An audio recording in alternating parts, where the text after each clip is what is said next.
let me because she was worried that I'd beat up my younger brothers and sisters.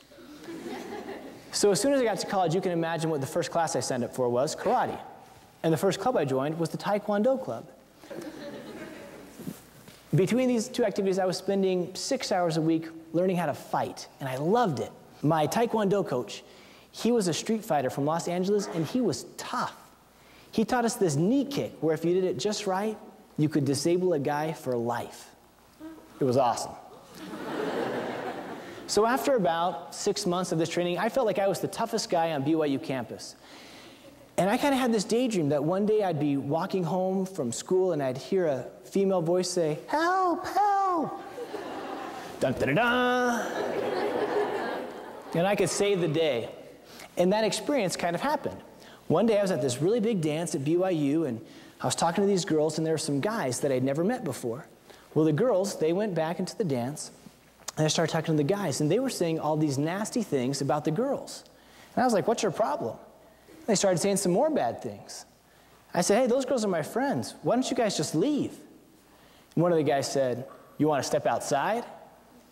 Yeah! I was excited, and I took the first step outside when this little thought popped into my mind. What would Jesus do? Bad time for that thought. Now, I realized I could choose not to become angry, but I'd already taken the first step. Now, what I'm about to tell you is absolutely true. Remember, the Lord always prepares a way for us to keep His commandments.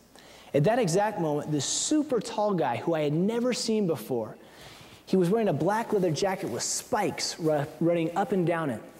He spoke with a Scottish accent that I won't try to impersonate. So this tall guy comes up and he says to the other guys, "Are you messing with my friend?"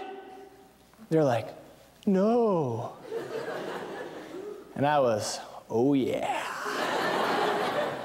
The tall guy said, "'Cause I've been in bars in Scotland and I'll smash all your heads together." "We're just leaving." "Get out of here." They left. The tall guy and I talked for a minute, and then he left, and I have never seen him since. Maybe he's one of the 3 Nephites.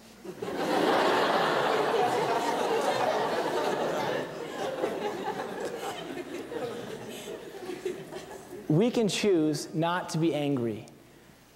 In the For Strength of Youth pamphlet we read, you have the ability to choose righteousness and happiness no matter what your circumstances. Now imagine, what if you were in a